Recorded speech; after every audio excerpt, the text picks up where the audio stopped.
അസ്സലാമു അലൈക്കും. വഅലൈക്കും അസ്സലാം.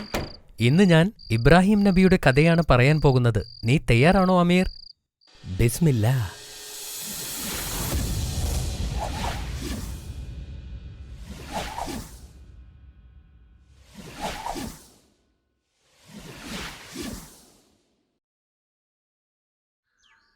അള്ളാഹുവിൻ്റെ കൽപ്പനപ്രകാരം ഇബ്രാഹിം നബി തൻ്റെ ഭാര്യയെയും മകനെയും ആ മരുഭൂമിയിൽ ഉപേക്ഷിച്ച് തിരികെ പോയി.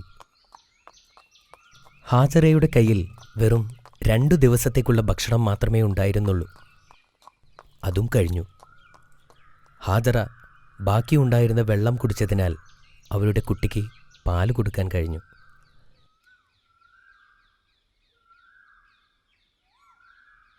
ഏറെ താമസിയാതെ വെള്ളവും തീർന്നു. അവർക്ക് ദാഹം അനുഭവപ്പെടാൻ തുടങ്ങി. കുറച്ചു കഴിഞ്ഞപ്പോൾ കുഞ്ഞ് ദാഹിച്ച് കരയാനും തുടങ്ങി.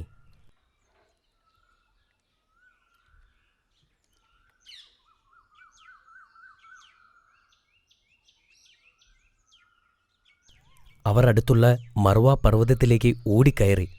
അവിടെ ആരെങ്കിലും കാണുകയോ എന്തെങ്കിലും ലഭിക്കുകയോ ചെയ്തിരുന്നെങ്കിലെന്ന പ്രതീക്ഷ അവർക്കുണ്ടായിരുന്നു. പക്ഷേ അങ്ങനെ ഒന്നും കാണാൻ സാധിച്ചില്ല. തുടർന്ന് അടുത്തുള്ള പർവ്വതമായ സഫയിലേക്ക് ഓടി. അവിടെയും ഇത് തന്നെയായിരുന്നു അവസ്ഥ. അങ്ങനെ അവർ 7 തവണ സഫയ്ക്കും മർവയ്ക്കും ഇടയിലൂടെ ഓടി.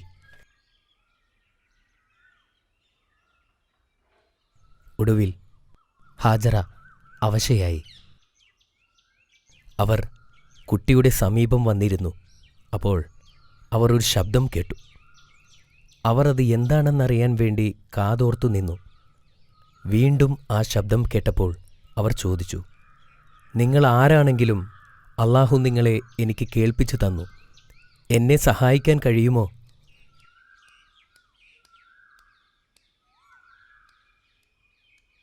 അപ്പോൾ അവിടെ ഒരു മലക്ക് കുഴി കുഴിക്കുന്നതായി കണ്ടു.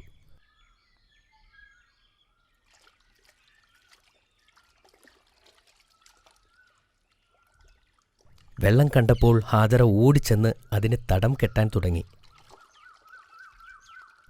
അവർ അതിൽ നിന്നും വെള്ളം കുടിക്കുകയും പാത്രത്തിൽ ശേഖരിക്കുകയും തൻ്റെ കുഞ്ഞിൻ്റെ അടുത്തേക്ക് ഓടിച്ചെല്ലുകയും ചെയ്തു.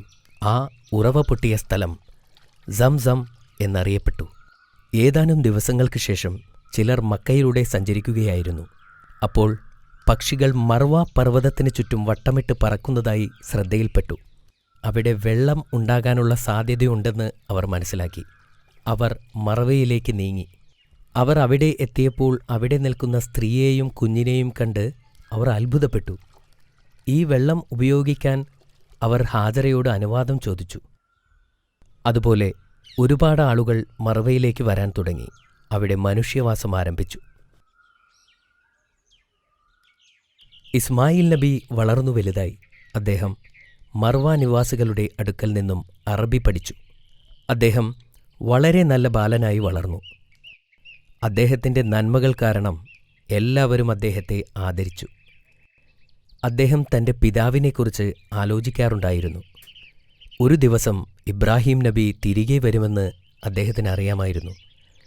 ഇസ്മായിൽ നബി ഒരു വിവാഹം കഴിച്ചു. സമാധാനപരമായി ജീവിതം നയിച്ചു. ഇബ്രാഹിം നബി വളരെ അസ്വസ്ഥനായിരുന്നു. അദ്ദേഹം തൻ്റെ ഭാര്യയെയും മകനെയും കാണാൻ ഏറെ ആഗ്രഹിച്ചിരുന്നു. ഒരിക്കൽ അദ്ദേഹം അവരെ കാണാൻ മക്കയിലേക്ക് പോകാൻ തീരുമാനിച്ചു. ഏറെക്കാലം സഞ്ചരിച്ച് അദ്ദേഹം മക്കയിലെത്തി.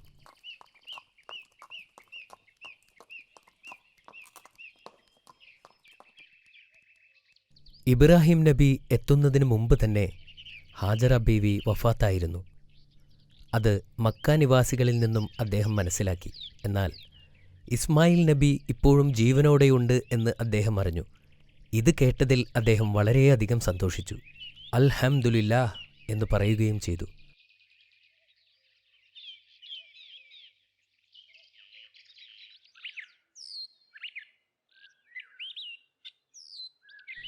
ഇസ്മായിൽ നബി പിതാവിനെ കണ്ടതും ഓടിച്ചെന്ന് അദ്ദേഹത്തെ കെട്ടിപ്പിടിച്ചു. അദ്ദേഹത്തിന് സ്വന്തം കണ്ണുകളെ വിശ്വസിക്കാനായില്ല. ഏറെ കാലങ്ങൾക്ക് ശേഷം തന്റെ പിതാവിനെ കണ്ടതിൽ അദ്ദേഹം വളരെയധികം സന്തോഷവാനായിരുന്നു. അവർക്ക് ഇരുവർക്കും ഇത് വളരെ സന്തോഷമുണ്ടാക്കിയ സമയമായിരുന്നു. ഒരിക്കൽ അല്ലാഹു ഇബ്രാഹിം നബിയെ പരീക്ഷിക്കാൻ തീരുമാനിച്ചു. ഇബ്രാഹിം നബി ഉറങ്ങുമ്പോൾ ഒരു സ്വപ്നം കണ്ടു. അതിൽ അദ്ദേഹം തന്റെ മകനെ അല്ലാഹുവിനു വേണ്ടി ബലിയർപ്പിക്കുന്നതായും കണ്ടു. അദ്ദേഹം ഞെട്ടിയെണീറ്റു. പക്ഷേ അതൊരു സ്വപ്നമായതിനാൽ അദ്ദേഹം അത് കാര്യമാക്കിയില്ല. രണ്ടാമത്തെ ദിവസവും ഇത് തന്നെ ആവർത്തിച്ചപ്പോൾ അദ്ദേഹത്തിന് മനസ്സിലായി, ഇത് അല്ലാഹു തനിക്ക് നൽകിയ നിർദ്ദേശമാണ്.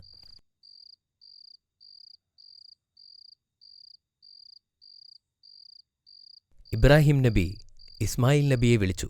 താൻ കണ്ട സ്വപ്നത്തെക്കുറിച്ച് പറഞ്ഞു. അപ്പോൾ ഇസ്മായിൽ നബി പറഞ്ഞു, അല്ലാഹു അങ്ങയോട് എന്തു പറഞ്ഞുവോ അത് ചെയ്യുക. അടുത്ത ദിവസം അവർ ഒരു കത്തിയും കയറുമായി അറഫ പർവ്വതത്തിന് മുകളിലേക്ക് പോയി.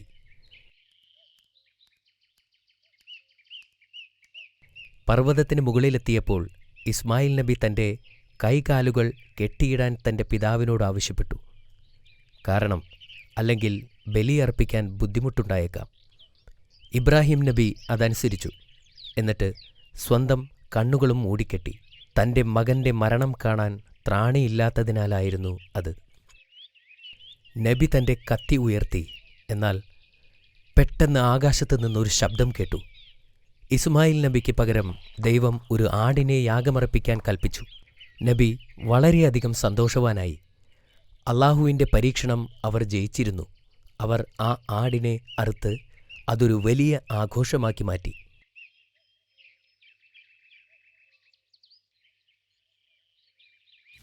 അവർ ഇരുവരും അല്ലാഹുവിലേക്ക് ആളുകളെ ക്ഷണിച്ചുകൊണ്ടേയിരുന്നു. അവർക്ക് എന്നാൽ ആരാധനയ്ക്ക് പറ്റിയ ഒരിടം ഇല്ലായിരുന്നു. അപ്പോൾ അല്ലാഹു അവരോട് തനിക്ക് വേണ്ടി ഒരു ഭവനം നിർമ്മിക്കാൻ ആവശ്യപ്പെട്ടു. അല്ലാഹു അവരോട് കഅബ നിർമ്മിക്കാൻ ആവശ്യപ്പെട്ടു. അത് ഇബ്രാഹിം നബി തന്റെ മകനോടും പറഞ്ഞു. അല്ലാഹു പറഞ്ഞത് തന്നെ നമുക്ക് ചെയ്യാം എന്നദ്ദേഹം മറുപടി നൽകി. അവർ കഅബ നിർമ്മിക്കാൻ തുടങ്ങി. ഇസ്മായിൽ നബി കല്ലുകൾ കൊണ്ടുവരുകയും ഇബ്രാഹിം നബി ആ ജോലി ആരംഭിക്കുകയും ചെയ്തു.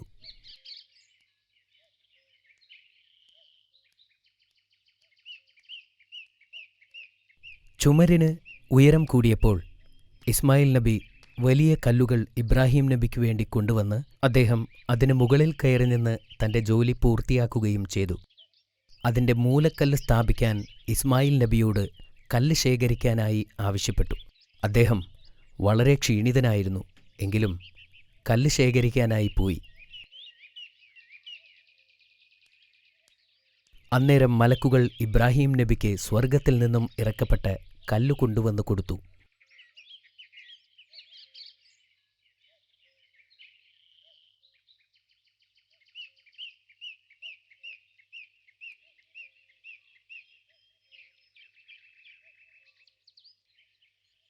ആദ്യകാലത്ത് അതിൻ്റെ നിറം വെളുപ്പായിരുന്നു.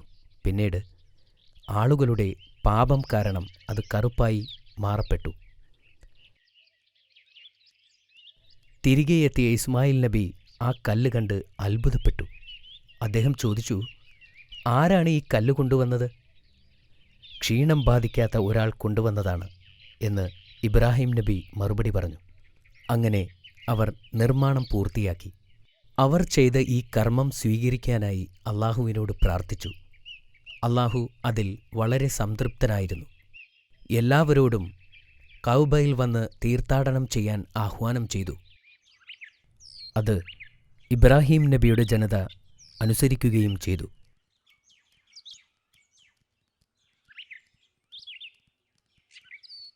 ഇബ്രാഹിം നബിക്കും സാറയ്ക്കും പ്രായമായി. ഒരിക്കൽ അവരുടെ വീട്ടിലിരിക്കുമ്പോൾ 3 അതിഥികൾ വരുന്നത് കണ്ടു. യഥാർത്ഥത്തിൽ അവർ അല്ലാഹു അയച്ച മലക്കുകളായിരുന്നു. ഇബ്രാഹിം നബി അവരെ സ്വീകരിച്ചു. അവർക്ക് ഭക്ഷണം വിളമ്പി. ചുട്ട കാളക്കുട്ടിയുടെ മാംസം അവർക്ക് നൽകി. എന്നാൽ ആ ഭക്ഷണം അതിഥികൾ തൊടുന്നതുപോലുമുണ്ടായിരുന്നില്ല. ഇത് കണ്ട ഇബ്രാഹിം നബി ഭയപ്പെട്ടു. അപ്പോൾ അവർ പറഞ്ഞു, അല്ലാഹു അയച്ച മലക്കുകളാണ് ഞങ്ങൾ. ഇബ്രാഹിം നബിക്ക് ഒരു സന്തോഷവാർത്ത അറിയിക്കാനാണ് ഞങ്ങൾ വന്നത്. സാറ ഒരു ആൺകുഞ്ഞിന് ജന്മം നൽകും.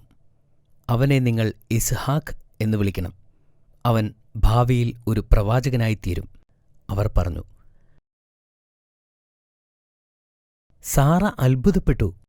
എനിക്ക് പ്രായമായി, ഇനി ഞാൻ എങ്ങനെ ഒരു കുഞ്ഞിന് ജന്മം നൽകും? അപ്പോൾ മലക്കുകൾ പറഞ്ഞു, അല്ലാഹുവിന് എല്ലാം സാധ്യമാണ്. കുറച്ചു മാസങ്ങൾക്ക് ശേഷം സാറ ഗർഭിണിയാവുകയും ഒരു കുഞ്ഞിന് ജന്മം നൽകുകയും ചെയ്തു. കുഞ്ഞിന് ഇസ്ഹാക്ക് എന്ന് പേരുമിട്ടു.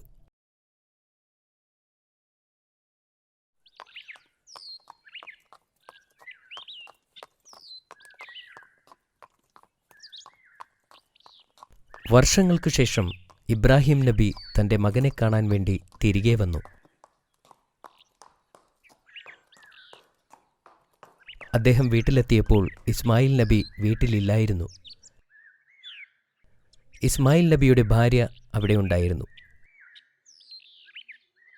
അദ്ദേഹം അവരുടെ സുഖവിവരം അന്വേഷിക്കാൻ തുടങ്ങി.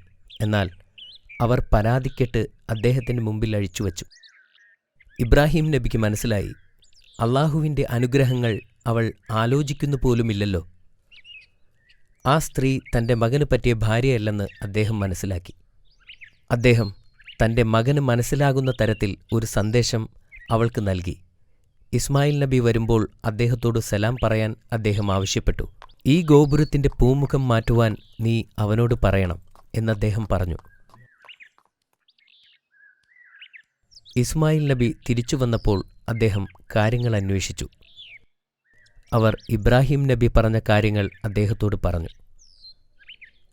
ഇത് കേട്ടപ്പോൾ തൻ്റെ പിതാവ് എന്താണ് ഉദ്ദേശിച്ചതെന്ന് ഇസ്മായിൽ നബിക്ക് മനസ്സിലായി.